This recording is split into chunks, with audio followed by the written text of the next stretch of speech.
I don't know how you feel about an administration staff of fucking morons that recently fired almost everyone who knows anything about nuclear safety, detonating nuclear weapons at America's only test site, which is 60 miles north of Las Vegas, Nevada. Welcome to Pod Save America. I'm Jon Favreau. I'm Dan Pfeiffer. On today's show, with just a couple days before Election Day, Zohran Mamdani talks to Tommy about what's at stake in America's largest city and Republicans' effort to make him the face of the Democratic Party.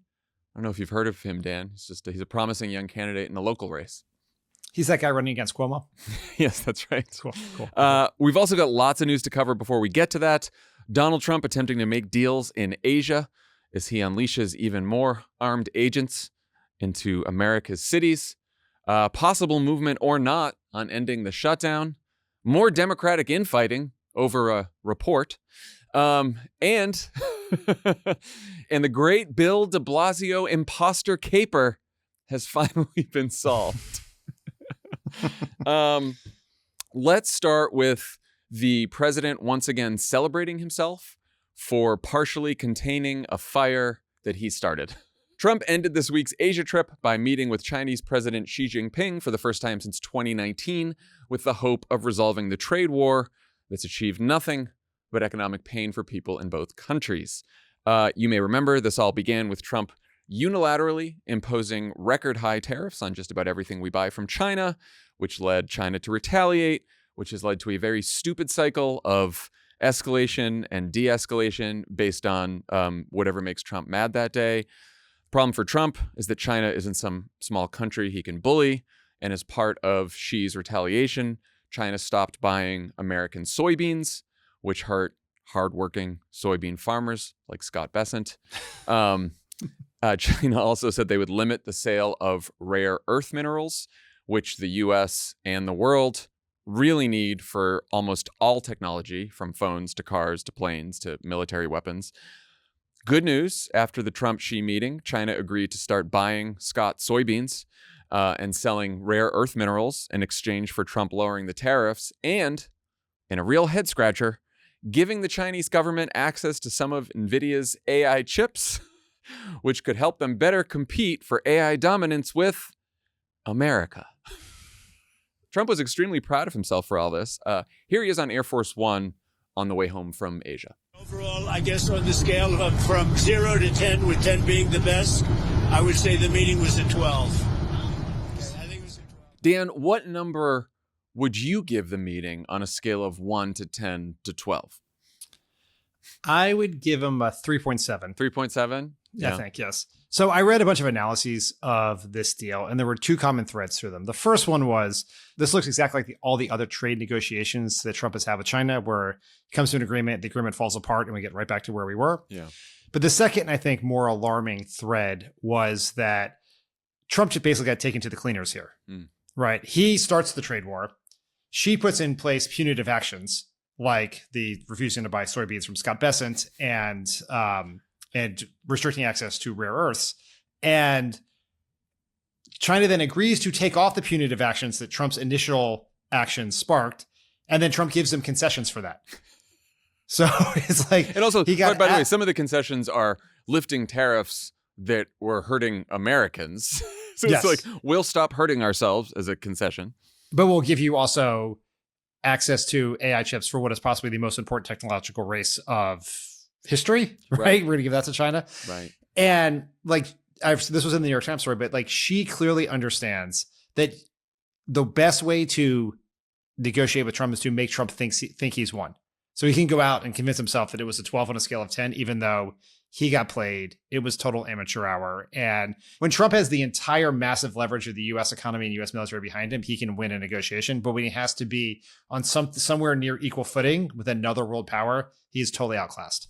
Well, and also she is, like Trump, an autocrat, but unlike Trump, has firm enough control over his government that he, and also maybe of his own emotions, that he doesn't have the bottomless need for approval and congratulation that Trump does. He can pretend that Trump won because he knows that he's going to make out better in the deal, and he doesn't necessarily need the headlines like Trump needs the headlines. Well, he can also get any headline he wants. Well, which is Trump's working on that another. project. I was going to say it's another reason Trump so admires his autocrat friends.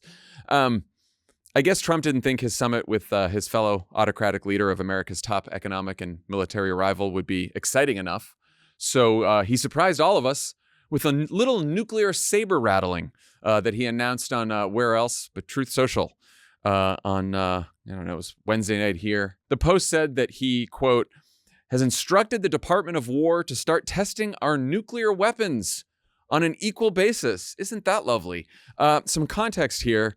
No country has tested a nuclear weapon since 1992, with the exception of North Korea. They haven't since 2017. But Trump's announcement came a few hours after Russia said it completed a successful test of a nuclear-capable underwater drone, and 3 days after it claimed to have had a successful test of a nuclear-powered nuclear missile. So it's unclear whether Trump wants to resume testing nuclear-capable weapons or actual nuclear warhead detonation, or whether he knows the difference. And he didn't exactly clear things up when a reporter asked him about this on the way home. About resuming nuclear testing, what prompted you to do that right before the meeting? It had to do with others. They seem to all be nuclear testing. Russia? We have more nuclear weapons than anybody. We don't do testing. We've halted it many years ago. But with others doing testing, I think it's appropriate that we do also. Any details around the testing, sir? Like where, when? It'll be announced. We have test sites. It'll be announced. So there's a lot to unpack there, Dan. Well, let's start.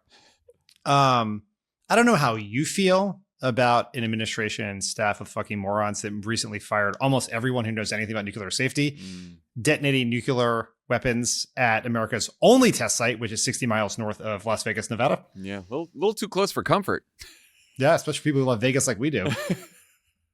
That's also that could put a real damper on his plan to hold a midterm Republican convention in Vegas, which apparently he wants to do. Yes. And like you say, it's not clear whether he means testing capable weapons or actual weapons, but Project 2025 proposed going back to testing actual weapons. And this whole thing is so stupid because, one, there's no reason. There's no itch we're scratching here. As you said, no one has done it other than North Korea for 30 years. And it all happened because the United States negotiated the Comprehensive Test Ban Treaty, which, because our politics are stupid, we have failed to ratify, but we've adhered to it all this time. So now if the United States starts testing weapons, all the other countries are going to start testing weapons. And when you have people just detonating nuclear weapons everywhere, seems like that could cause some problems, maybe. The fact that he couldn't figure out, or no one could tell him the difference between test detonating a nuclear weapon or testing devices that could carry a nuclear warhead is troubling. We also don't have the most number of nuclear weapons. Russia does.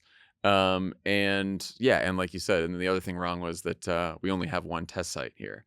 So, and it's someone asked JD Vance about this too, a reporter, and JD Vance is like, well, we don't need to test the nuclear weapons that we have to know that they work, but it's also good to stay on top of it because they're getting old. So it's good to know that they work, but we don't have to test them. We know that they work. It's like, it made no sense whatsoever because there's no, I don't know why you do that. I don't know why you do that. It seems like a real... I would say that Russian weapon, the undersea drone that causes tsunamis in coastal cities, is concerning and seems like something out of a James Bond movie. So, yeah, especially since it's West Coast they're thinking about. Yeah. Don't love that. Don't love that. Anyway, I guess we should just move on, and hopefully that's a storyline that doesn't come back in a future episode. Everything that happened here, maybe we'll just forget about it. Maybe. And then he's also talking about the Department of War. Also, the Department of Energy is the one that conducts nuclear tests, not the Department of War. So that's just another. So don't get too excited, Pete Hegseth. I just feel like there's not a lot that Donald Trump knows about this, about the science, the history, the environmental effects. Never seen Oppenheimer. You think he's going to be he's going to care about the environmental effects? He's a real stickler. I know, but I think maybe he would cheerlead them. Maybe he's got some friends and donors who would clean them up. I don't know. All right. This episode drops on Halloween, where this year Trump's tariffs have made candy more expensive, and his paramilitary force has made trick-or-treating even spookier on account of all the chemical munitions they keep using to terrorize peaceful American neighborhoods. On Thursday, Illinois Governor JB Pritzker issued a plea for the Department of Homeland Security to stop their deportation raids in Chicago, if not permanently, then at least over Halloween weekend.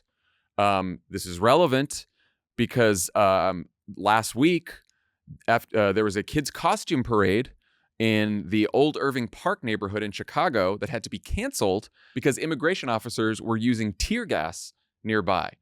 Kids, Halloween costumes in a neighborhood, tear gas. Why do they use tear gas? We don't know. Was there a riot? Was there a huge protest? Were they under attack? No, none of the above, just using tear gas. Here's the ask from Pritzker, and here's the swift reply he got from Homeland Security Secretary Kristi Noem. Can we agree that there is no imminent threat that should disrupt their holiday? No child in America should have to go trick-or-treating in fear that they might be confronted with armed federal agents and have to inhale tear gas. I ask you to restore some sanity for the sake of our children. Absolutely not willing to put on pause any work that we will do to keep communities safe. The fact that Governor Pritzker is asking for that is shameful. Just want to, the government, our federal government that we pay taxes to, the Department of Homeland Security says that it's shameful to request that they don't use tear gas near children who are trick-or-treating. That's where we are.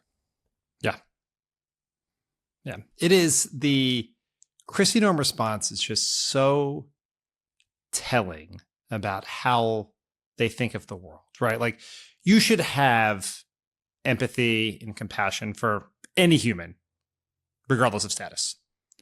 You should particularly have empathy and compassion for every child, regardless of status.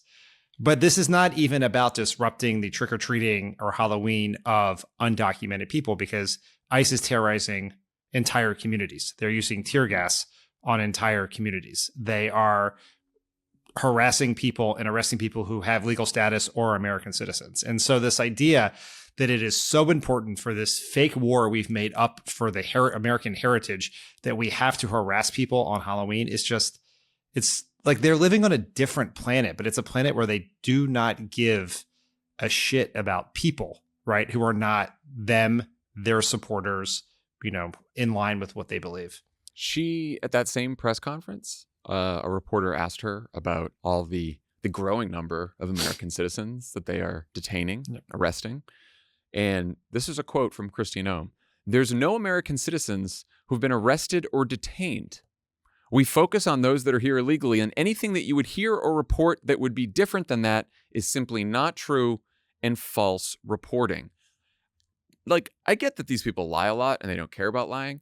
That is such a, that's pathological that does she not, I don't believe that she doesn't know. I don't believe that she's that dumb. I don't think she's the brightest You could bulb. not know. I don't think she's the brightest bulb in the know. cabinet, for sure. I don't think there's a lot of bright bulbs in the cabinet, but she's definitely not up there. She's the bottom of the list.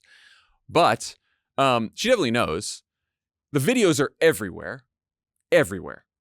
And how many stories have we heard of American citizens? And it's not just that they are detained briefly. They're detained for days. I'm talking to George Redis, who Tim Miller interviewed, Iraq war veteran, who was detained for 3 days in solitary confinement, he's now suing the federal government. There's so many stories like this. ProPublica just ran a story on this the other week. And to just lie like that, this is why we would take any statement from the Department of Homeland Security or any explanation for some kind of, abuse that ICE has committed seriously, because they just lie like this. It's Orwellian, right? It is this idea that you can say whatever you want and never be called on it, even when every fact says the opposite and it's staring you in the face. You just lie anyway. In other regime news, the Supreme Court has asked the federal government and the state of Illinois both for additional information before they rule on whether Trump can deploy National Guard troops to Chicago over the objections of Pritzker and others, which means the lower court's block on deployments remains in place for now. Not so much in D.C., where the Defense Department is now saying that Guard troops will be in the city at least through February, maybe longer. Meanwhile, the Pentagon is moving forward on Trump's directive from back in August to create quick reaction forces trained in, quote, riot control methods to be deployed in cities as needed. And Trump said a couple times on this trip that they may be soon getting backup from active duty military. Last night when you said you were prepared to send more than the National Guard into American cities. Sure, I would do that if it was necessary. I want to enact a certain act. I'm allowed to do it routinely, and whether about 50% of presidents have used that. And the courts wouldn't get involved, nobody would get involved, and I could send the Army, Navy, Air Force, Marines, I could send anybody I wanted. Here we are, we're just sending the Marines, the Navy, the Army, just into cities now, wherever he wants. He originally made that comment. They asked him about it on Air Force One on the way home. He originally made it to business leaders in Korea. Interesting. You go to Korea, you sit down with some business leaders, and you're like, hey, I'm going to deploy troops against my own citizens if I want, from all branches of the military. Why? Riot control. There's no riots, but riot control. Well, that's the thing, is that they want riots. Well, I think they actually believe riots are happening.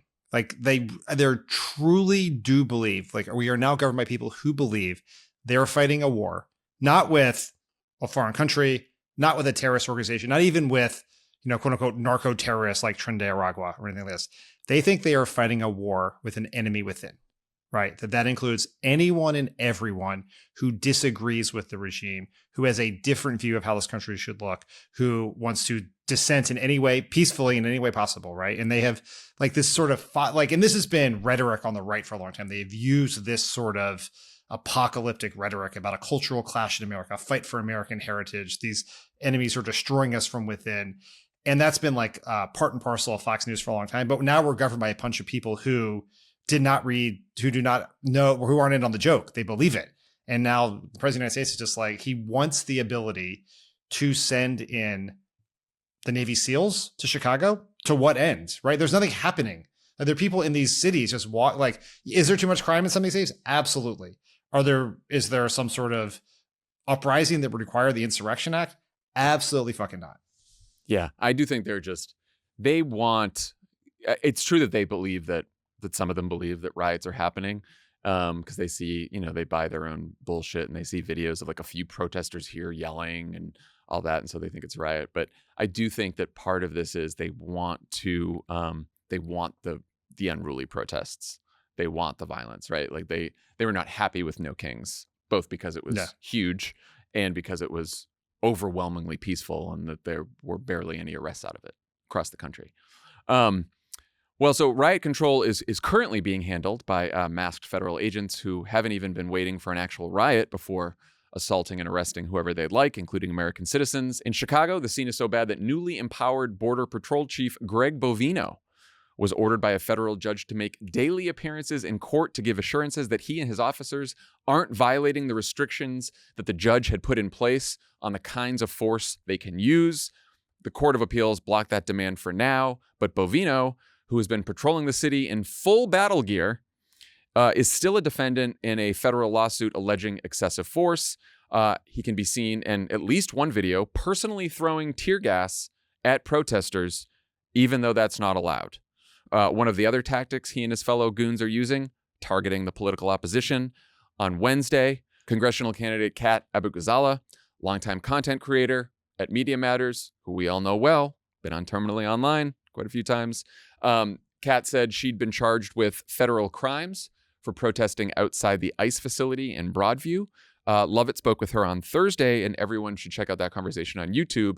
But here's just a quick bite. I think about all of the things that I love. My partner, my cat, hot sauce, sleeping, really soft blankets, video games, my family, of course. And, that just doesn't happen in jail. It doesn't happen in the Broadview Processing Center. I don't want to go there, but also I don't regret protesting and exercising my First Amendment right. And this is not a matter of wrongdoing. These are my constitutional rights. And the administration wants to punish us for using them. I plan on pleading not guilty, and I plan on winning. Just really enraging and upsetting. What do you think of any of that, from Greg Bovino to Kat? I mean, it's so disturbing that the way in which the government is being weaponized against people who dissent, right? We see this with LaMonica McIver, the congresswoman who's being indicted, now fighting for her freedom. We saw the way they handled Senator Alex Padilla many months ago. It's like this is where we are. This is the sort of thing that if you said a year ago on the campaign trail, you would have been laughed out as being having TDS or whatever else. And it's happening here and there. And they're picking cases to make a point, right? They pick Kat to make a point, to send a message to other people to not protest, to not show up, to send a message to other members of Congress, to not go to ICE detention centers and try to get access to see what's happening there. And this happened a while ago, and Kat was thrown to the ground when it happened, but everyone was released without charges. Then the federal government comes back around and decides to pursue this indictment. I read the indictment, and basically you can see from the footage that there's a bunch of protesters around a car with federal agents in it that's trying to get into the ICE facility. And, they're like huddled around the car and their hands around the car. And basically in the indictment, this is what they allege, is that they all put their hands on the car. They said someone like scratched pig into the side of the car, and that the car had to slow down significantly because all the people were around it, put their hands on it. And so that was therefore impeding and obstructing the work of a federal officer because people had their hands touching the car. That's the indictment. So it's like, I don't know, there'll be a whole case. And so people will present evidence and all that, but sure feels like bullshit to me. Yeah, definitely feels like bullshit. We haven't had time to talk about the ICE shakeup that leaked the other day. Apparently they're replacing the heads of a bunch of ICE field offices, in some cases with officers from Customs and Border Patrol. And because I guess the ICE officers and Tom Homan, who runs ICE, are not tough enough, aggressive enough. Did you ever think we get to the point where ICE is being layered because they're not as aggressive as they need to be? And so I guess now we have to deal with Border Patrol as the new baddies.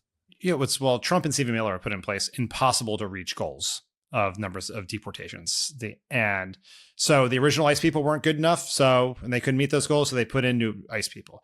Those people aren't good enough, so they're going to put in the CBP people. When those people aren't good enough, they're going to find new CBP people. When those people can't do it because it's impossible to do, they are going to put the Proud Boys in. I don't know. They're just going to keep going down the line. And ultimately, even if what they were doing is important on any level, but even if your goal was actually to deport people then they're still failing at that, because a lot of the stories from the ICE people and the CBP people say this will lead to more arrests, but it won't lead to more deportations because there are backlogs, right? And they're more focused on the arrests than actually solving the problem they say they should solve.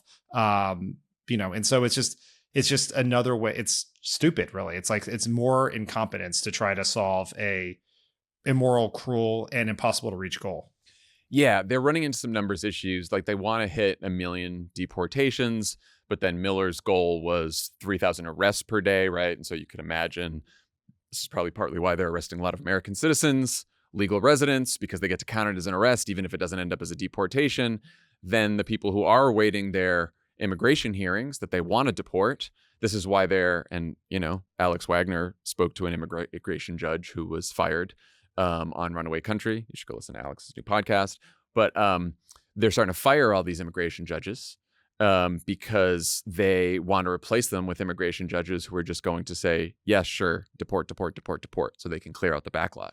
Now, that is having the unintended effect of creating a larger backlog because they're trying to find now judges to replace the immigration judges that they're firing. It's a fucking mess. But of course, this kind of system is going to lead to a bunch of cowboys, which is what Customs and Border Patrol is, even worse than ICE, just running rampant through neighborhoods. And the reason I think they like Greg Bovino and see Customs and Border Patrol now is they're the crew that has been in Chicago for these last several weeks, where some of the worst scenes of violence have been.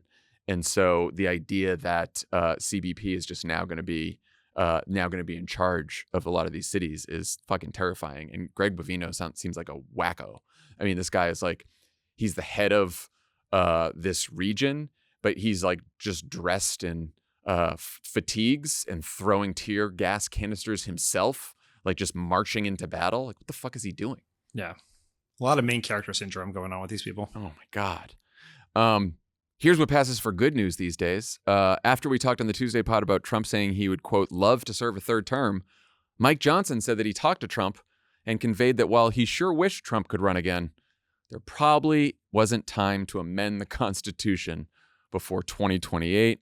Trump himself is now conceding as much. Take a listen. And, based on what I read, I guess I'm not allowed to run. So we'll see what happens. I have the best numbers for any president in many years, any president. And I would say that if you read it, it's pretty clear I'm not allowed to run. It's too bad.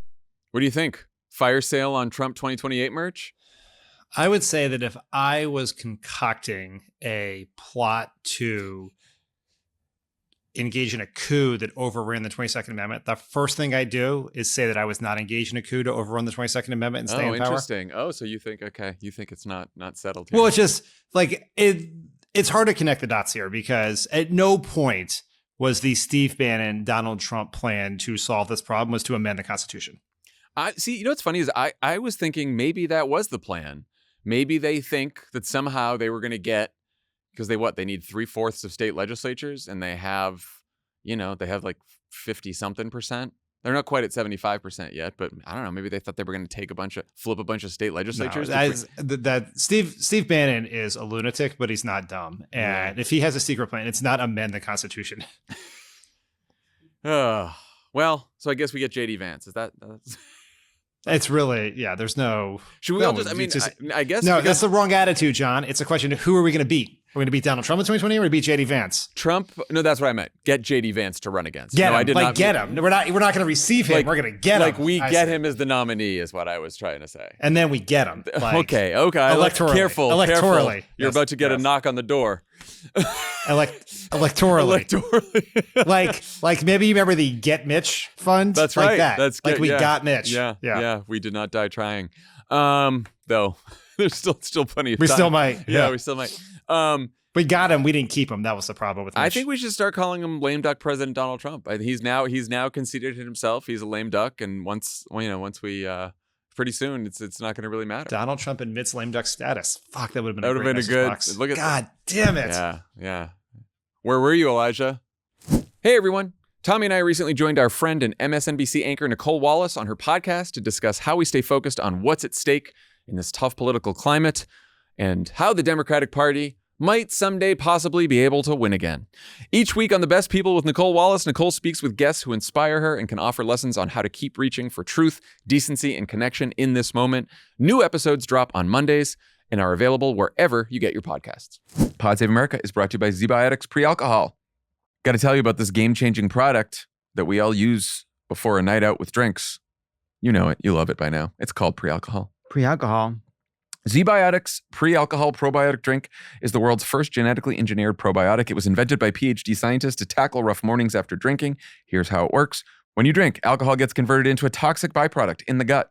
It's a buildup of this byproduct, not dehydration, that's to blame for rough days after drinking. Pre-alcohol produces an enzyme to break this byproduct down. Just remember to make pre-alcohol your first drink of the night. Drink responsibly, and you will feel your best tomorrow. Love pre-alcohol. I try to now have some in my bag, have some in the office, have some at home, wherever I might have a drink. I might start just spreading it around different restaurants in LA, just because if I show up. Yeah, like Johnny Apple's ZBiotics. Yeah, and I forgot to take a ZBiotics. It'll be there. Fall is here, and that means it's time to enjoy cooler weather and some drinks out with friends, whether you're enjoying a pint at a fall festival or a spooky cocktail at a Halloween party. Don't forget to drink a pre-alcohol before drinking. You'll be able to celebrate and still wake up feeling great the next day. Go to zbiotics.com/crooked to learn more and get 15% off your first order when you use Crooked at checkout. ZBiotics is backed with a 100% money back guarantee, so if you're unsatisfied for any reason, they'll refund your money, no questions asked. Remember to head to zbiotics.com/crooked and use the code Crooked at checkout for 15% off. Pod Save America is brought to you by Bombas. Fall is here. Kids are back in school. Vacations are over. And it's officially the start of what? It's cozy season. It's cozy season. That means it's time to slide into some Bombas. You know Bombas, the most comfortable socks and slippers out there, made from premium materials that actually make sense for this time of year. Slippers? I didn't know there were Bombas slippers. Whew, got to get on that. Think merino wool that keeps you warm when it's chilly, but cool when it's hot. Supima cotton that's softer, stronger, and more breathable than regular cotton. And even rag wool, the thick, durable, classic cozy socks you'll want all fall. And it's not just socks. Bombas designed slippers that make it hard to leave the house, from Sherpa-lined Sunday slippers to packing-friendly gripper slippers, and even waterproof EVA Friday slides. Best part, for every item you buy, Bombas donates one to someone experiencing homelessness. Over 150 million items have been donated thanks to customers. And with their happiness guarantee, if you're not 100% into what you got, they'll make it right. No risk, all reward. Plus, they're available through international shipping to over 200 countries. Love Bombas. Super comfortable. Best. Great colors, great designs. Good for kids, good for adults, good for everyone. That's why our whole family has them. Head over to bombas.com/crooked and use code crooked for 20% off your first purchase. That's BOMBAS.com/crooked, code crooked at checkout. All right. Speaking of clickbaity topics, let's talk about the latest with the government shutdown. We talked last episode about how November 1st is the date that the SNAP program will stop providing food assistance to 42 million low-income, mostly working Americans, mostly because the administration is falsely claiming that they can't use the program's emergency funding to keep it going, even though Trump did just that the last time he presided over a government shutdown. More than 24 states are suing the administration to keep SNAP functioning, and on Thursday, a federal judge in Massachusetts signaled that she's likely to order the administration to use the contingency funding, but we'll see what she says and what the higher courts say. Also on November 1st, people can begin enrolling in a health insurance plan through the Affordable Care Act for next year, which, thanks to Donald Trump and the Republicans in Congress, will cost more than they have in years. Senate Majority Leader John Thune said on Wednesday that he expects to start talking to an unnamed group of Senate Democrats about ending the shutdown, quote, pretty soon. Thune said that some Democrats are, quote, looking for an off-ramp, and that he told them if they open the government, he'll ensure they get a vote on health care. But alas, the Senate has since packed up and left town for the weekend. Next week, the shutdown will officially become the longest in U.S. history. First, do you believe, Thune, that some Democrats are looking for an off-ramp and are talking to him privately that they might want to give up? I do not believe that any Democrat, with the possible exception of John Fetterman, is talking to John Thune. Is it possible that some Democrats are looking for an off-ramp and maybe talking to other quote-unquote moderate Republicans, like forming a gang, as senators sometimes do in these situations? I think that is very possible, but there's no cabal of Democrats who is going around Chuck Schumer to meet with John Thune. That is not happening. Yeah, I could definitely see that. No Thune meetings, but I could see I could see like Susan Collins and Lisa Murkowski talking to some moderate friends. Yeah, there's some reporting that's like some back channel conversations have happened among people that I seems to be something like the Collins, Murkowski, Angus King, Jean Shaheen types, people who on the Democratic side voted against the shutdown last time, have been some skeptical. Angus King originally voted against it, but changed his vote this time. What does that add up to? I don't think very much at this point, because the fundamental dynamics have not changed here. Democrats are demanding something that Republicans will not give them. And Republicans are demanding something Democrats will not give them, and people are continuing just to stare at each other. Okay, so you are in in next week's Senate Democratic lunch meeting, and you are the new senator from Delaware, as we all know you will be someday. Right. Let's just pretend. And some of the moderate Democrats, or the Democrats who have joined this informal gang, bipartisan gang, are saying it is time. The SNAP benefits are running out. The airports are getting delayed. People at home are getting anxious about this. Also, it seems like it's going to be really tough, even if we extend the Affordable Care Act subsidies at this point, to have that make a difference for next year's plans, because people are already buying the plans. And so now the relief doesn't come till 2027. Didn't we make our point? Shouldn't we just figure out a way to save some face and call it a win here? What does Senator Pfeiffer say? Senator Pfeiffer probably points to the polling presentation we just saw, which includes private polling, like the polling presented by Molly Murphy, Democratic pollsters, presented I think today or yesterday to congressional Democrats, and the polling in the Washington Post, which shows that we are winning this fight. right? They blame Trump and the Republicans more. Handling of Trump, how Trump is handling the federal government, the federal budget, is being seen very poorly by people. Those disapproval numbers are going up. We are winning the fight, and there is no reason that we should fold right now. When is there a reason to fold at that point? Well, I think, this is the question, right? Yeah. Like, let's be like, I'm no longer the senator from Delaware. Good. I'm taking that. I'm new to the fun caucus. While it lasted. I'm new to the caucus. It's like maybe my first lunch. I'm not going to be the one who sides with John Fetterman to try to. It's not going to be the skunk at the garden party. Not at the beginning. No. But here's the question, right? Let's say the courts side and say that people are not going to get SNAP funding, right? So that millions of children are going to go hungry, right? And this is happening at a time which food banks are stretched incredibly thin because the economy sucks and things are too expensive. And so there's limited supplies to help the people, like children, who will not eat. I don't know the right answer. Republicans are never going to care, right? Yeah. This is always the hard part in debt ceiling negotiations and everything else, is they do not give a shit if these children go hungry. They would rather children go hungry than be forced to lower premiums for American people. That is their position. And so if people are not going to get lower premiums next year, how long do you stay in this fight? Right? Yeah. For what is essentially a symbolic victory of a vote. I don't know the answer to that. What is hard here is the dynamics are such that no one is feeling political pressure. Not the Democrats, not the Republicans. Both sides think they're winning. I think the Democrats are right and the Republicans are wrong. But politics is so polarized that really there aren't a lot of people who are, the House is out. There are a lot of incumbent senators who are up, who are feeling pressure here, either Democrats or Republicans.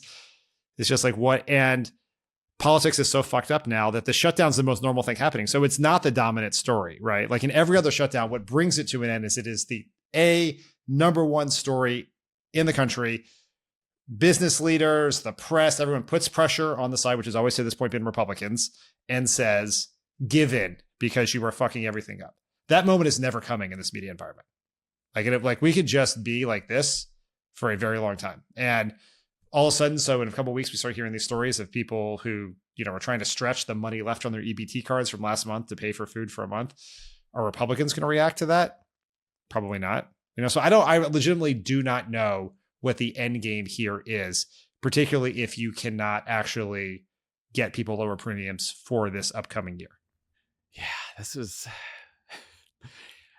I think, way back when we were talking about the different options for this. I think I said that that I would rather Democrats choose not to engage in a shutdown fight than to engage in one that they give up on about a month in, when things because it's like if you said this a million times before we got into the shutdown, which is if you don't know the end game, if you don't know how you're going to get out of it, how are you going to get into the shutdown?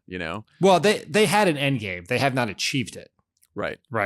Well, I guess they still do. I mean, they're still looking to get the subsidies extended. Right? Yeah. I mean, you can keep fighting for that. I mean, for sure. I think a lot of the pain points have been avoided to this point. The troops are being paid by slush funds and billionaires.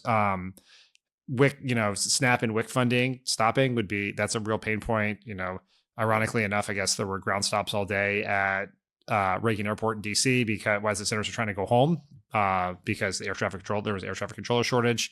I honestly don't know what the next step is here. We just because we think we can stare at each other for another year in this exact position. Yeah. And I just don't know what it says that Republicans have the higher tolerance for pain because they don't give a shit about people. And if they know that, then they will always have the upper hand in these fights, and that these fights are pointless unless we're willing to say it is fucking horrendous that the administration is causing kids to starve. And if Republicans want to end it, they are free to open up the government tomorrow. They can just change the Senate rules, change the filibuster, made an exception for judges, made an exception for all kinds of other things. Why don't you go ahead and if there's one party that can easily end this by just one little vote in this, I guess 2 votes, 1 vote to change the rules, 1 vote to reopen the government, you're good to go. And they won't do it. Or Another way to do it is to not make people's health care more expensive. That's another way to feed hungry children. When Obama won the shutdown/debt ceiling fight over Obamacare, he basically had to say, if you want to push us over the cliff, I fucking dare you. And then I will make sure, because I'm a better communicator than you, have a bigger bully pulpit, that I will make sure everyone knows you're the ones who did this. And I will win that fight. And we are winning. And like you said, in fairness, Democrats are winning that fight right now. Yeah. I mean, what I think is fair is that Democrats they're winning the fight over who is more blamed, which I think is not the fight. Yeah, that's true. They have very successfully made this shutdown entirely about making healthcare more affordable. That is like that is a political win, right? That was one of the goals. There was a question of whether they could actually do that. There was, are you giving healthcare to illegals, right? With the Trump argument, they lost their argument. Democrats won the argument. It's all about, are you going to extend the Obamacare tax credits? If not, why not? What they've been unable to do, and this is not even really their fault per se, but is they've not made politics about healthcare. Right. Because politics about a whole bunch of other things, right? Yeah, and it's just this is the world. And that's out of their control. It is. And so then you get into this fight where it's like, okay, you want to starve children? We'll make sure every fucking person in America knows you're the one starving children. Can you win that fight? That's the question. And is that a fight worth having, given the fact that, once again, if you cannot change people's premiums for next year, and you believe you will be in the majority the next time you can do this in 2027, then it's maybe a different calculus. And the most depressing thing is that the people who are going to be most hurt by food assistance being cut off are not the people who are going to make a lot of noise about it and come to Congress and protest and talk about it on TV and social media, right? And which made me think that maybe it's the air traffic control stuff. But that's what ended the last shutdown. And the ground stops, right? Because then fortunately there you have people who are just in the media, in politics, talking a lot more, complaining a lot more, louder, bigger platforms, right? Unfortunately. So maybe that does it. But it's pretty bleak. Do you think that one last maybe note of optimism? Am I Dan or Senator Dan? Podcast Dan or Senator? You're just podcaster Dan in this one. Okay. If the elections, we have election day on Tuesday. If for some reason Democrats in Jersey and Virginia way outperform the polls, and it's like a big margin in either state, bigger than expected, do you think that puts any more pressure on Republican members of Congress? It should. I don't think it will. Yeah, I think that's because they're Democratic. They're states that Kamala Harris won, right? If all of a sudden, if the Mississippi governor's race was this month and we won Mississippi over this, that could change things. But this is, and even they'll just they'll create a rationale for why this doesn't matter. Yeah. On the promising the vote thing, the challenge with that is you could see Thune and Schumer work out something where they would do that in a second. We'll do a vote in the Senate, and that probably passes in the Senate, the extension of ACA subsidies, because you probably get enough Republicans on that. But I don't think Mike Johnson brings that up in the House. You'd have to have Mike Johnson on board saying that he'd bring it up in the House, and that he'd probably get a fucking revolt from his right if he ever did that. That deal could only work if Trump was involved in the negotiation. Right. Where he could force Mike Johnson to do it, where he cuts the deal, and that's the deal. Yeah, Trump needs to feel the pressure, and God knows he's not going to feel the pressure. At least I don't think. Well, according to him, he has the highest numbers ever. That's true. He does. All right, we're gonna indulge briefly in our true passion, which is to squabble about Democratic messaging. Not really squabble. Discuss, debate. Discuss a squabble. Who knows? Yeah, that's what it is. Discuss a squabble. There's a debate about a debate. If you're very online, if you're plugged into the persuasion versus turnout discourse, which we unfortunately are. Boy, are we. You may have seen that Democratic analyst Simon Bazelon published a big new report called Deciding to Win, along with some co-authors. The report argues basically that we fucked ourselves in 2024 by adopting positions that aren't popular with persuadable voters. Also not focusing enough on the fabled kitchen table issues that the voters really care about.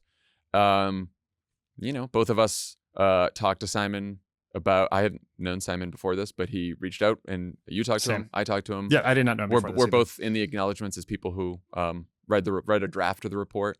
So I don't think the report changed too much from when I looked at an initial draft. No, I offered thoughts and comments. Yeah, I basically, Simon and I basically had a conversation and a debate that we'll probably have right now.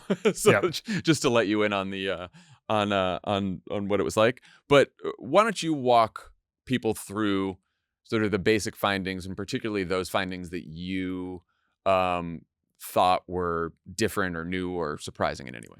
Yeah, I mean, this report has been characterized as a call for Democrats to become more moderate. And it is that in some ways. Now, the headline in Semaphore from the story that Dave Weigel wrote analyzing the report was something like, report, left-wing ideas crush Democratic brand, or something like that. And I think not what the report is much more nuanced than that. It's like 100 pages. It involves, hundreds of thousands of interviews with voters, discussions with a lot of people like us who agree with some of the report, don't agree with all of the report. But it's a very thorough research project. It's based on a report done in 1989 called The Politics of Evasion, which became the foundation for Clintonism, essentially, after we got clobbered in the 1988 election.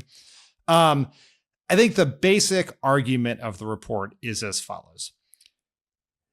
Not just over in 2024, but basically since 2013, or basically the bulk of the Trump era, Democrats have become seen by voters as much more liberal, much more out of touch with mainstream values. The percentage of voters who say Democrats is too liberal has gone up by huge numbers over that period of time, while interestingly enough, among the number of voters who see Republicans as too conservative has actually gone down over that same period of time, which I know seems crazy, and we can come back to why that might be. And Simon argues that it's not just perception. This is not just the Fox News calling us liberals or Trump tweeting about us.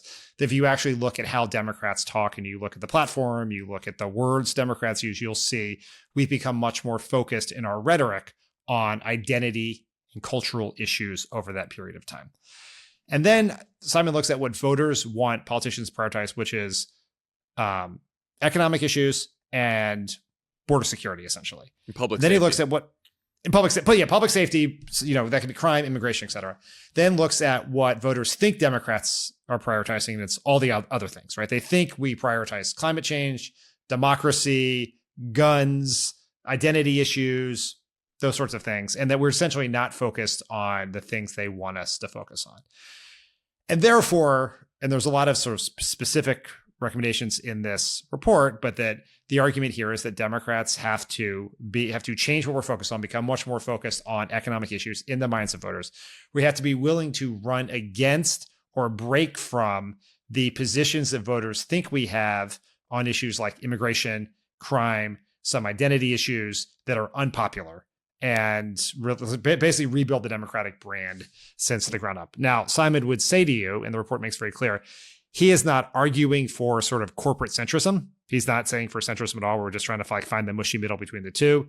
He gives special credit in the report to politicians like Bernie, AOC, and Zohran, who have focused like lasers on economic issues, and that has been to their great benefit. And the rest of us could learn a lot of lessons from them, but then we could also learn lessons from people like Tom Suozzi, who won a tough election in New York, running in part against Biden's border policies, or Jared Golden, who has won several tough elections in a very red part of Maine, and that you have to be willing to break with the party and break with party orthodoxy on some issues.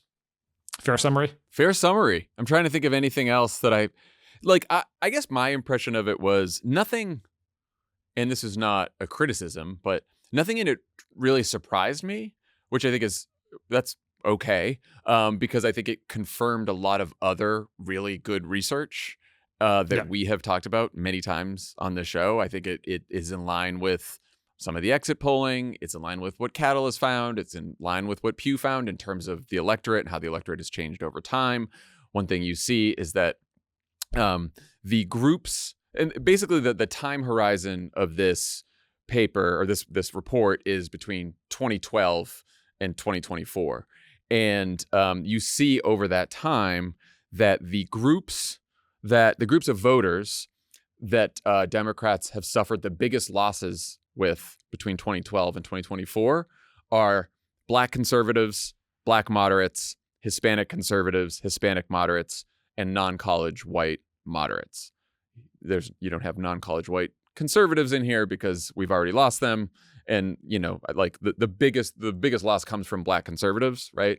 Also, like Hispanic conservatives, we probably had lost some of them before 2012 as well. But what really happens is voters of color who, Black voters, Latino voters, Asian voters to an extent as well, who were voting for Democrats even though they identified as politically moderate or conservative, have now realigned to the Republican Party so that their identity is less salient in their political choice than what they believe about politics, which is that they are more moderate and conservative.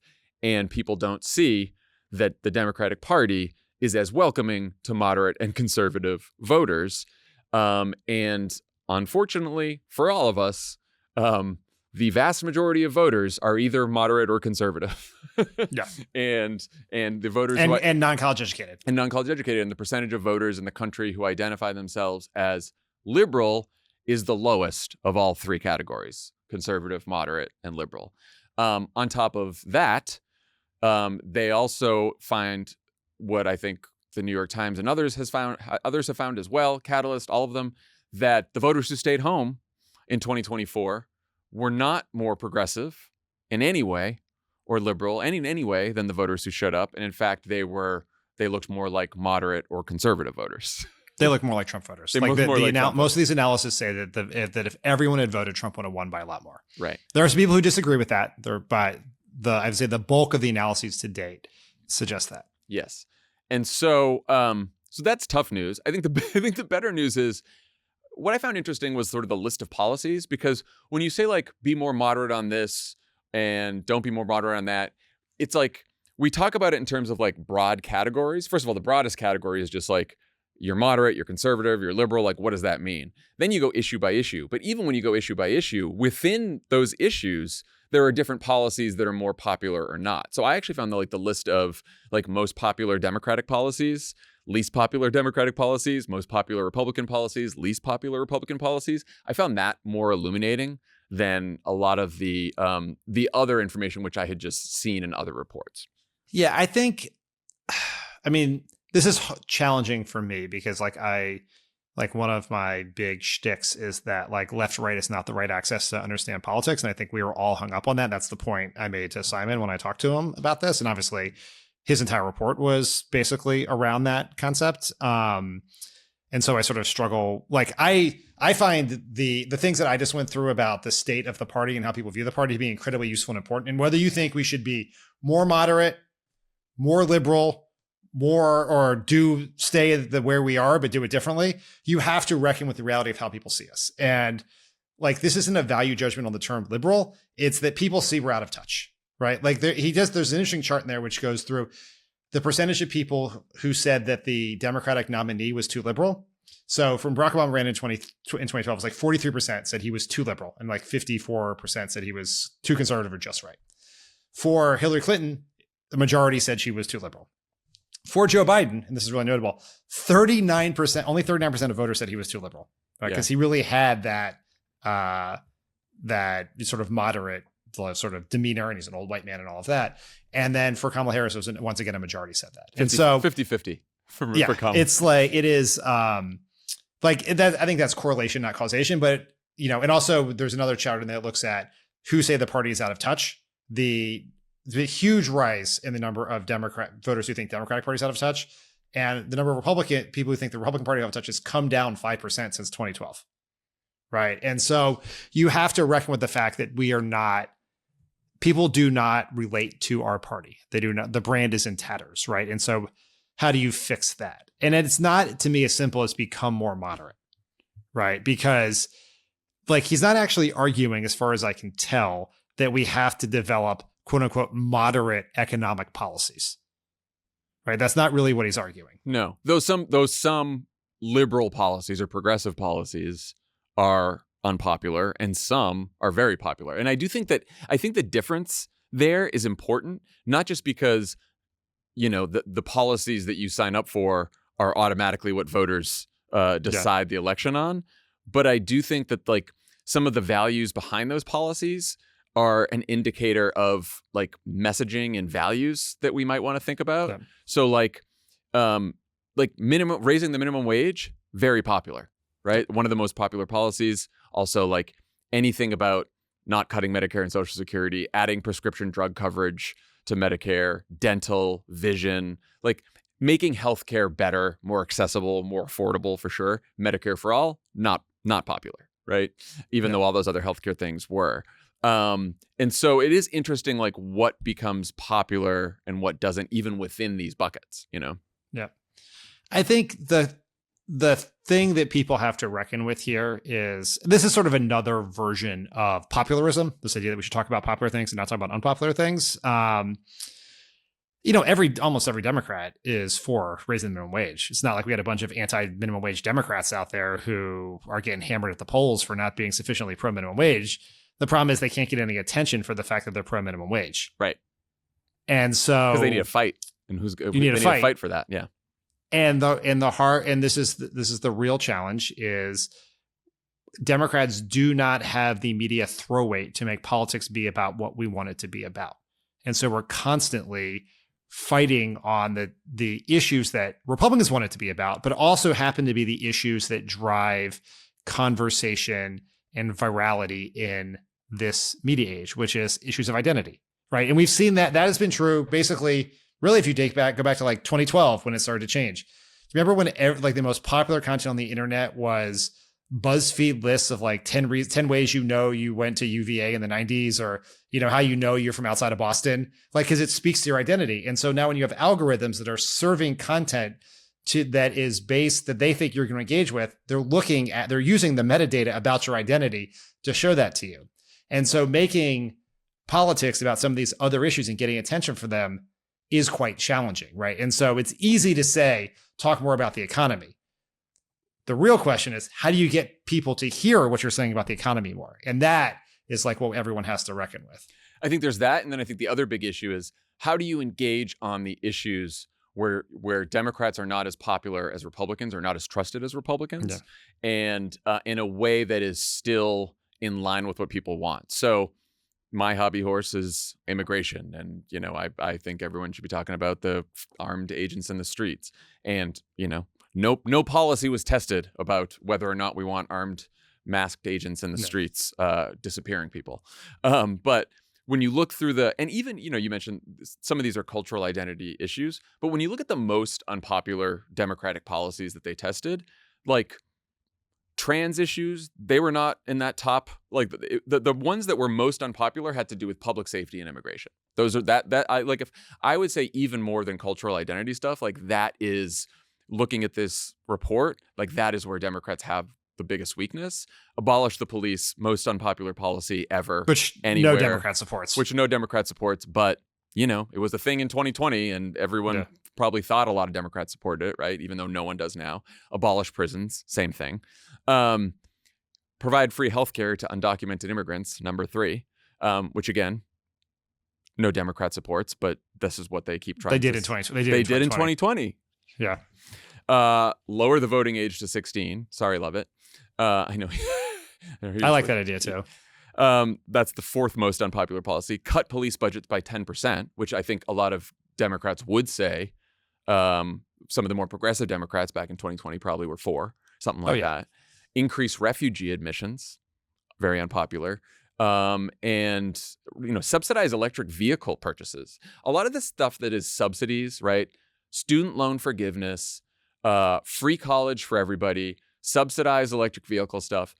That is, those economic, I guess you'd call them economic issues, those economic policies are less popular than economic policies that require more of corporations and rich people, which I think is notable here. So like minimum wage, going after tax cheats, making, like things that don't seem like a handout, but seem like, or at least will be perceived as a handout because Republicans will say that, but are like really taking on corporate power, tend to be much more popular. Yeah. And Simon does recommend in the end that no matter what else you do here, you have to have an aggressive critique of the system, right? Yes. The political system, the economic system, corruption, money in politics, all of that. Because one of the challenges here is, and this report doesn't exactly get to this either, is it's not just that people don't think we focus on these policies. It's also they don't think that we can deliver on them because we're too weak. That's huge. We're too much of institutionalists. We're too corrupt. And until you do it. And so my main takeaway from this is I do not believe that Democrats have to move to the center writ large. I think that is an overly simplistic thing.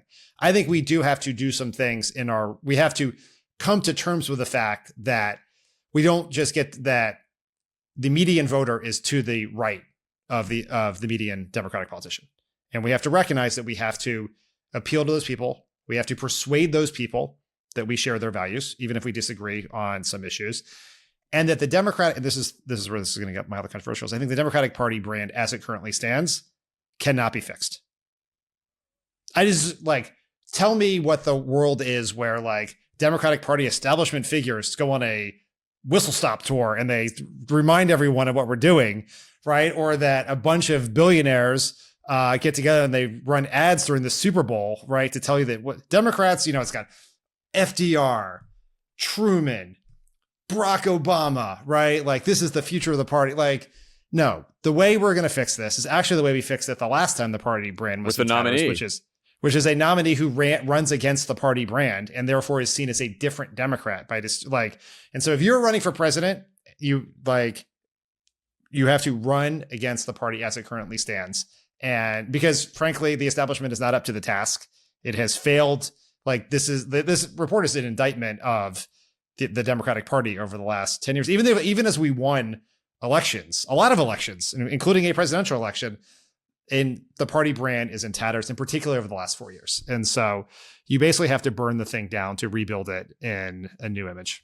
So this is probably my biggest critique of the report is there's one chart about where that Simon uses to argue that it's, all the we need more to go on Joe Rogan, or we need more progressive media, or we need to be better at getting attention on social media. And the chart shows that the Democratic politicians in Congress with the biggest social media followings tend to perform. They don't perform better than expectations in that given district, right? Yeah. In fact, they perform under expectations in their given state or district. And that some of the Democrats who most overperform their expectations in their district or their state are people who don't have almost any social media following and barely get any attention. And then they have an electability index, which shows the same thing of possible 2028 candidates. And it's who has performed better than the national average in their last election, and Andy Beshear in Kentucky, right? Top of the list. Gavin Newsom, bottom of the list.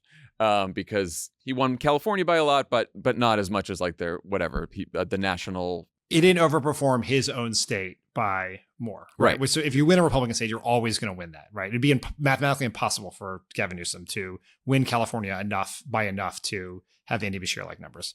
And my big problem with this is that may be true for members of Congress who can run an election especially in a House district where you can go talk to a lot of people, meet a lot of them, reach them by TV, reach them by wherever, or even a state. Deciding to win is deciding to win the general election. It is also deciding to win the Democratic primary, which is a national primary.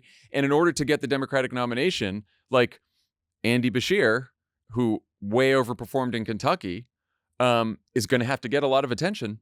And to get attention, is he going to be able to get attention? What is his? We'll find out. His first test will be at CrookedCon next week. That's what I say. We'll find out, right? And that is, and it is about getting attention for the issues, like it says in this report, that people care most about.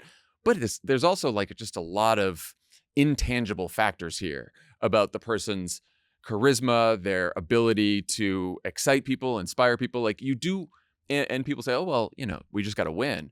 But you still have to win a Democratic primary, and that's still going to be Democratic voters. And yes, you still have to win a general election. And you still have to win a general election. And if you cannot win the attention wars or compete in the attention wars and be someone who can go on every podcast and answer all the questions and not get flummoxed and have a quick rejoinder when the right-wing media comes after you, then you're not going to win the election. And be acceptable to the liberal base of the party even though that does by no means makes up the majority of the general electorate, or really even the majority of the Democratic Party. It's about half and half, liberal and moderate, even within the Democratic Party. But you need a candidate who liberals will at least be fine with, if not super excited by, and moderates will get behind. Not an easy task. It's a much harder task than just like picking the most popular policies, I think is where I come down on it. My last thing I'll say here, I think this for everyone, is that obviously this report, as any report that gets into the future of the Democratic Party has created like massive backlash. People are so pissed about this. They're yelling about it. Here's the thing I'd say. I haven't even seen much of the backlash. Isn't that weird? Like I've seen a few tweets here and there, but usually I'm really in the discourse on this one. I don't think you've been on Blue Sky. What's that? You haven't been on Blue Sky because I don't know. The screenshot of the acknowledgements with our names in it has made the rounds. I have not checked Blue Sky since the Graham Plattner incident. Yes, but I would say and before that people, the post Charlie Kirk assassination incident. The nicest thing I could say about it is people are curious as to why you and I are on the list with all these other corporate centrist shills, right? Who are all friends of ours, but it's like it's not even corporate. That answers itself, guys. But it's people from the list. It's like people we worked with in the past. It's like Democratic strategists who work for progressive candidates, like Liz Smith. Like it's. But the thing I'd say is just like no one knows the answers here. There was no one simple answer of go left, go right, or anything else. Like, so let's like get all the data, look at everything, and try to have an open mind about all the various things, because we're going to find the solution to this in between the poles of this overly polarized conversation. Yeah, go tell that on Blue Sky when you go to your Blue Sky. I'm going to do lunches. that in the safe space of this podcast right now. When Senator Dan goes and kicks a Q&A on Blue Sky. Yes, AMA. Yes. Okay, 2 ridiculous updates we had to fill you in on before we get to Tommy's interview with Zohran Mamdani. First, if you aren't a regular viewer of Piers Morgan Uncensored, which what are you doing with your life? You may have missed this exchange from Wednesday night in which hit podcaster Katie Miller got into it with liberal commentator Cenk Uygur. It's very normal for a Miller to be completely and utterly lying. Piers, I'm going to be done with this if you're going to allow racist and bigoted attacks against one of your commentators. He inserted a line that says the Miller's lie. Is that not coded language for therefore we are Jewish? Come on, Piers, where are you? What? Where are you standing? God, you're so Katie, pathetic. if I can speak. Hold on. So what happened in the Holocaust and all the pogroms were disgusting. That doesn't mean that. Okay. So, first of all, Katie Miller, she talks like her husband now. They have the same cadence. Maybe that's how they met. At a fascist speech class. So he says the Millers lie, and that's anti-Semitism. Yeah. And 2, I guess now we're just gonna denaturalize people who hurt the feelings of the ruling regime. People who are in the ruling regime. Also, did she just announce some pillow talk about the denaturalization of Ilhan Omar? Did she? I missed that. Did she say that? Yeah, because it's hard to say what she's saying because she's so much yelling. There's so much yelling and backtalk, but she said, check your citizenship papers. Hope everything in there was entered correctly. Or you're going to end up like Ilhan Omar. Wow, I missed that last part. That's a good find. Yeah. I mean, a bad find, but like, what the fuck? Yeah, it's just like I'm telling you, I'm like this, and they've said it with Mamdani too, and we've talked about that. The 2 Republican House members, they're now, and you see it from all the like MAGA influencer assholes online. The denaturalization thing is the next thing that's coming. But really tough for Katie Miller that she's in the media space now, but cannot take criticism very well without threats to deport you. So that's where we're at right now. It's absolutely disgusting. Second big media event you might have missed. The other day, the Times of London briefly posted an interview with former New York Mayor Bill de Blasio about Zohran Mamdani's economic plans, in which de Blasio appeared skeptical of Mamdani's ideas. The problem was, as de Blasio quickly and strenuously pointed out, he never did an interview with the paper. Now, after a global online manhunt, we know who the culprit is. Not a prankster or a Mamdani opponent, but a Long Island wine seller, also named Bill de Blasio, whose email address the reporter mistook for the former mayor. he told Semaphore that he chose not to correct the misimpression, figuring that a fact checker would, and used ChatGPT to help formulate his own actual criticisms. There are so many amazing parts of the story. What's your favorite? I really feel like you're the one who should react to this. I was going to say, yeah, it really does hit. Like, have you ever answered questions as the Mandalorian without? Yes, I have. Yeah, I have. Yeah. No, I told you I once got an email from someone pretty high up at Disney ABC, sending me their notes on the season 2 of The Mandalorian, and I had to say, well, first I said, I think it's great, and then I quickly looped in the other Jon Favreau, whose email I do have, and who we have been confused for each other with. So it does happen. It does happen. But see, the thing for you is, like, the other Jon Favreau was a popular, famous, cool person who made The Mandalorian and Swingers and all this other great stuff. This other guy has been running around with Bill de Blasio's name for years.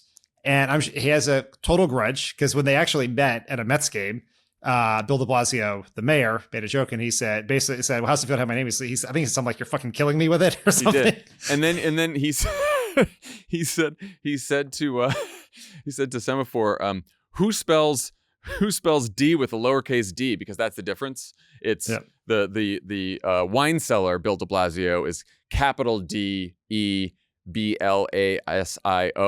but the mayor is lowercase d-e, new word, Blasio. And so wine cellar says, who spells D with a lowercase d and inserts a space between the two parts of his surname? In de Blasio's view, quote, low-class Italians use a little d. Take that, Bill de Blasio, the mayor. Take that for what you will. There's also a picture of them together. Yeah, because that's when they met for the first time. And then this Bill de Blasio that they reached was very upset. He said, I'm Bill de Blasio. I've always been Bill de Blasio. Great. Nice to have a little moment of joy in these dark times. That's all we got. All right, you're about to hear from Zohran Mamdani himself, the real one, not a wine cellar. From Queens. It's the real Zohran Mamdani. Before we do that, a reminder that depending on where you are, this could be your last chance to vote early in person for Tuesday's election. You know by now that we are hyper-focused on the governor's races in Virginia and New Jersey, Prop 50 here in California. Find my ballot. It's already counted. Love California. I already got the Secretary of State text. I love that text. State Supreme Court races in Pennsylvania, the Public Service Commission race in Georgia. If you know anyone, any of those states, please reach out. Make sure they have a plan to vote. They can find all their voting info at votesaveamerica.com/vote. Also, fans of Strict Scrutiny, big news. By popular demand, Leah, Melissa, and Kate are headed to California for their first ever live shows on the West Coast. They'll be at the Herbst Theater in San Francisco on March 6th. And then the Palace Theater in LA on March 7th. Before that, they'll be doing a live show at CrookedCon to close out the day. So go to crookedcon.com to get tickets for that. There are only a few tickets left. If you can't make it to CrookedCon, you can get tickets to those California shows now at crooked.com/events. Lastly, a humble reminder to subscribe to Senator Dan's newsletter, The Message Box. Get it now while he can still write it. I guess you can write it as a senator still. Yeah, Chris Murphy has a Substack. Ted Cruz is fucking podcasting every day. The Message Box is... Do you think I'm quitting this pod when I get elected to the Senate? I hope no. You better not. The Message Box is all about how Democrats can rebuild our coalition, rebrand our party, and most importantly, win elections again. Dan, want to give a pitch? I don't know how it could just beat that pitch that I just gave, but yeah. Here's the pitch I'd give. Some would say the Message Box is a newsletter. I'd say it's my passion project. Right? I have discovered that I have so many takes, so many thoughts. They cannot be contained in one podcast alone. Wow. That's why I've had to take to writing. Wow. And also, and perhaps more importantly, I have this never-ending itch to get back into more granular politics than we do on this podcast. And I really do view Message Box as essentially the equivalent of writing the memos that contain the message guidance, the polling analysis, the political analysis I used to write for candidates like our former boss. And now anyone can get those. And so it's become very important to me. I feel like it is like we want people out there. I want everyone who reads Message Box to be able to talk about politics all their friends and family in a way that can actually persuade them. And so that's sort of the goal there. So the more people that sign up, the more people that can it sort of expand, it expands exponentially so we can reach more people. And so this part always takes a little piece of my soul, but to sign up, go to crooked.com/yeswedan, website we will have to claim back for the Senate race. Yes, we will. Yes, we will. Yeah, yes, we did. And you care so much that you're willing to give people a 30-day free trial if they go there Yes, right now. for Pod Save America listeners only. It's a special. And if you say to yourself, Donald Trump's made everything so expensive, I'm not ready. Even 30 free days is not enough for me. Sign up for free. Yeah. Sign up for free. I want to convince you to become a paid subscriber, put a lot of content above the paywall, particularly the stuff that can help you win the arguments with your people. And then next week, get ready because we're going to have a lot of analysis on what happened in the elections and what it means for 2026. All right. End of pitch. You heard the man. Crooked.com/yeswedan. When we come back, Zohran Mamdani. Pod Save America is brought to you by Wild Alaskan Company. When was the last time you truly trusted the seafood you brought home? Never. Until I started using Wild Alaskan Company. And now I trust it. But no, you always question everything when you're getting seafood. Like, is it good? Am I just getting it from this person who's selling it off the street? Is that at the farmer's market? Is John, that wise? I've said it to you once before. I've said it again. You got to stop eating the street fish. You know what? And then finally I discovered Wild Alaskan Company, and now my days of street fish are over. Wild Alaskan Company is the best way to get wild-caught, perfectly portioned, nutrient-dense seafood delivered directly to your door. You haven't tasted fish this good.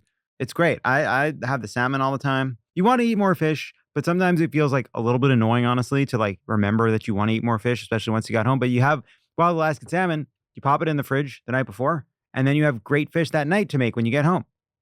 I love it. Me too. Huge fan. Me too. Wild Alaskan is 100% wild caught, never farmed. That means there are no antibiotics, GMOs, or additives, just clean, real fish that support healthy oceans and fishing communities. Wild Alaskan fish is frozen off the boat to lock in taste, texture, and nutrients like omega-3s. Wild caught from Alaska, every order supports sustainable harvesting practices, and your membership delivers flexible shipments, expert tips, and truly feel-good seafood. Try it risk-free, 100% money-back guarantee. If you're not completely satisfied with your first box, Wild Alaskan Company will give you a full refund. No questions asked, no risk.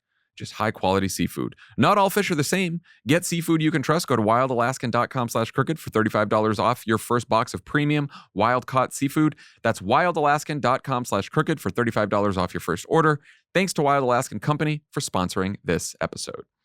Pod Save America is brought to you by Incogni. If you've ever searched for your name or address in Google, it is shocking how many results contain your personal information, and it is not by chance. Your personal information is out there: your name, address, phone number, financial info, income, hundreds of other records that can be sold and shared publicly without your consent. But Incogni is here to put an end to that.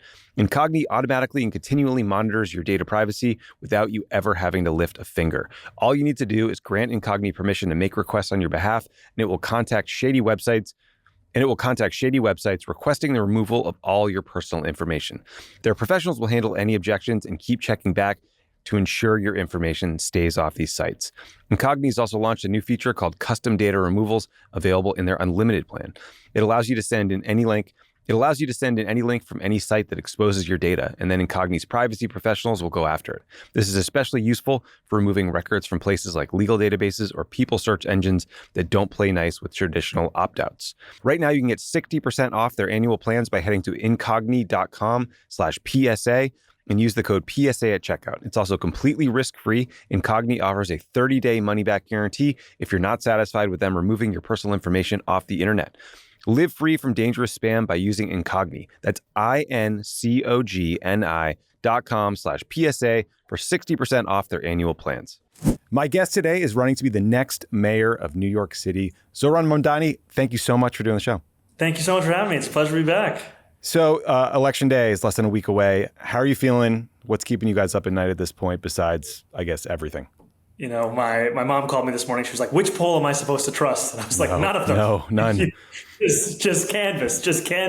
We feel confident, but we also don't want that confidence to become complacency, because every time I get a text from somebody who I went to high school with telling me, look at how good the betting odds are on Kalshi, I'll tell them, look at how good they were for Andrew Cuomo 3 days before the primary.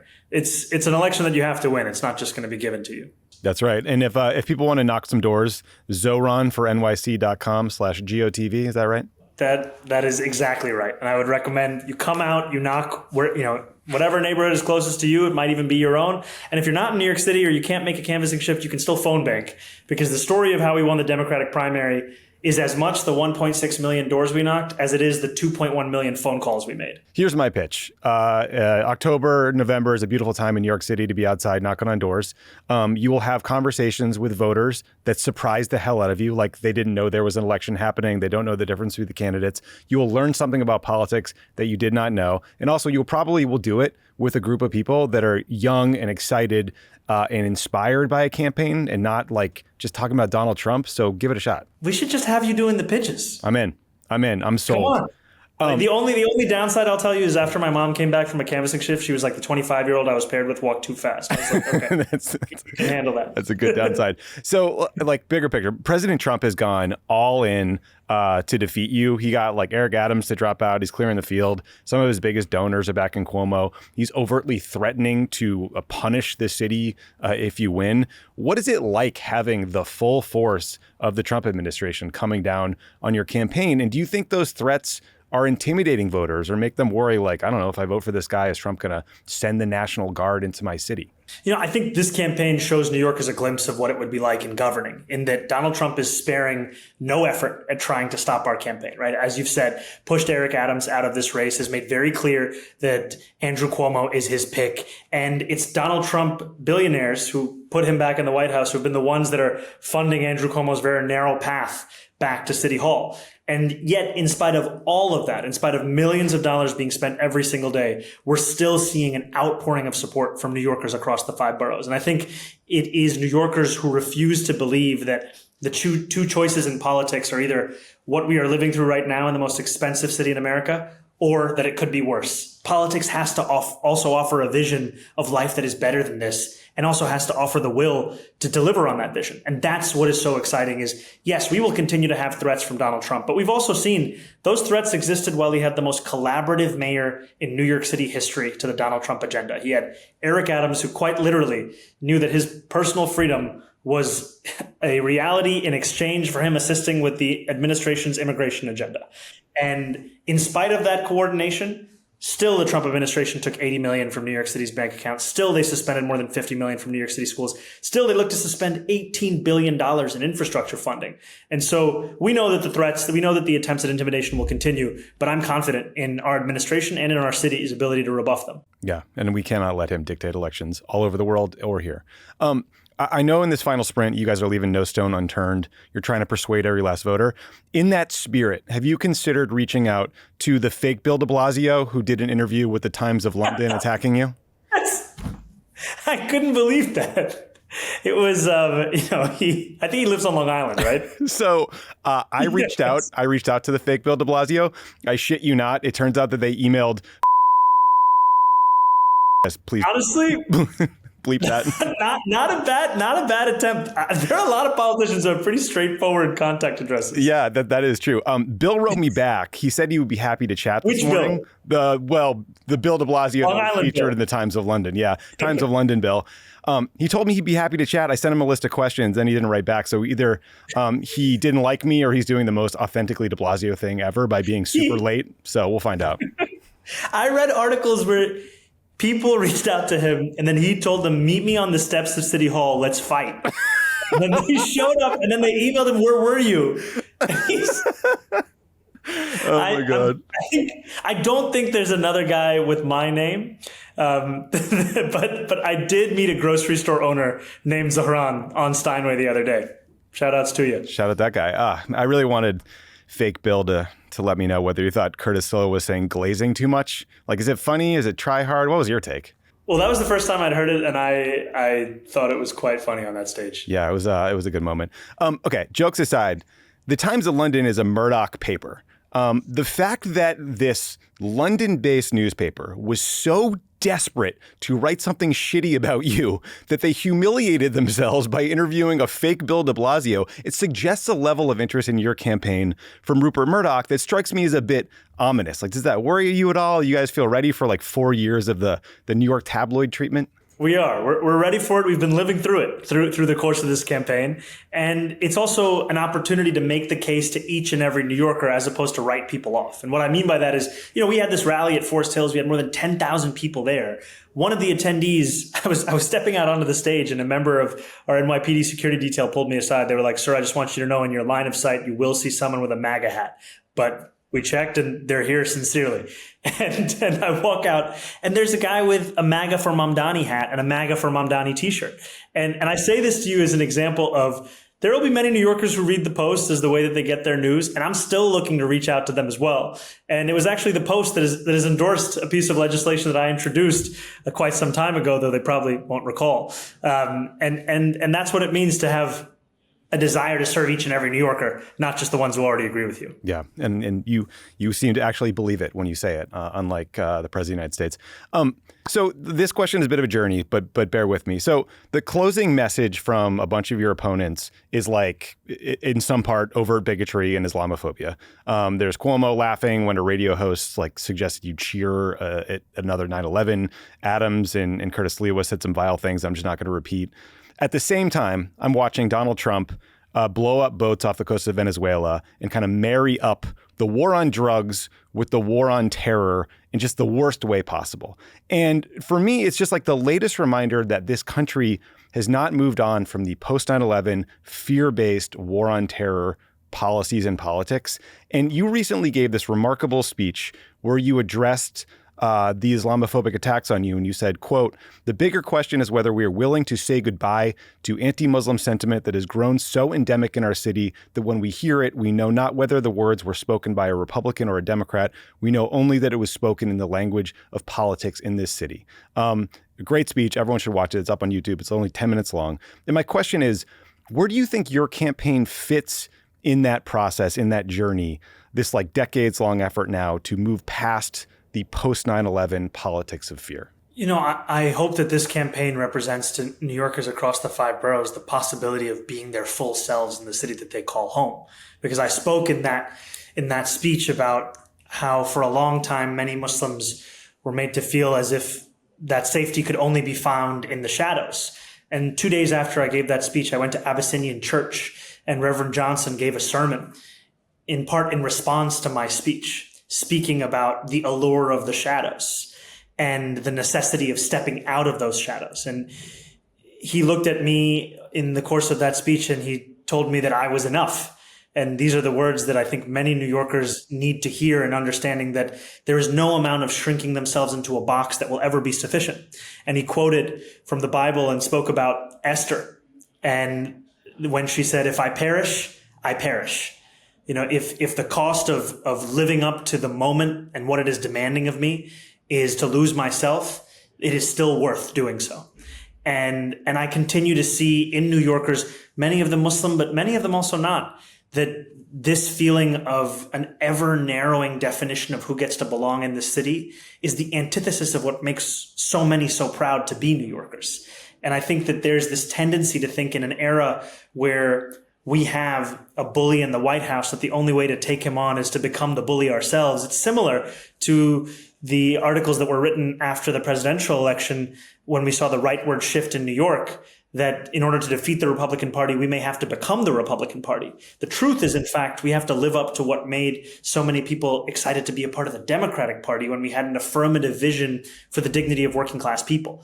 And I think that we have been far too willing to cast so many aside in the hopes of retaining power as opposed to building a coalition that can win power. That is what I hope that we are on the precipice of right now. As you know, at the same time, your opponents in the New York Post, again, they're closing the campaign by going back to this focus on your views on Israel. Specifically, they're circulating this clip from 2023 where you said, quote, "We have to make clear that when the boot of the NYPD is on your neck, it has been laced by the IDF." Was that a reference to just police training that happens often, including NYPD, going to Israel to get training from the IDF or the Israeli police or intelligence? That's what that was a reference to. And I find that no matter how much we have, whether it be the Post or whether it be my opponents, looking to make the closing message of this race about anything other than the most pressing crisis in New Yorkers' lives. I found that New Yorkers, when I actually meet them in person across the 5 boroughs, it still comes back to the same thing that they told me more than a year ago. Cost of living, cost of living, cost of living. And I think in many ways we see that all Andrew Cuomo has is a vision of the past, as it was, as it should have been, and what we have actually is a vision of the future. And we're going to see the contrast of that only increase over the next 5 days. When I watch your campaign, when I watch the great rally you did with AOC and Bernie on Sunday, and I see that energy, like it brings me back to 2007 when I was young and working for Barack Obama in Iowa, and like everything was ahead of us. It was all hope and excitement, and there was nothing we couldn't do. And then, of course, as you know, right, like candidates become, get elected, and you face inevitable setbacks, and sometimes your supporters can feel frustrated or demoralized.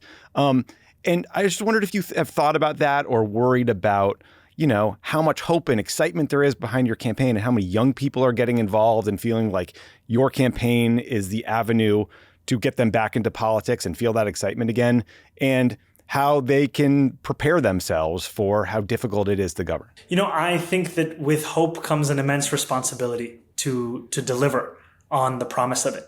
And I take very seriously that responsibility because, as you've said, this is a hope that for many New Yorkers has been the first time they've experienced it in the politics of their city. For others, it's the first time they've experienced it in years since the last time they actually engaged with politics. And the things that are written behind me, these cannot just be slogans. These have to be commitments that we deliver on.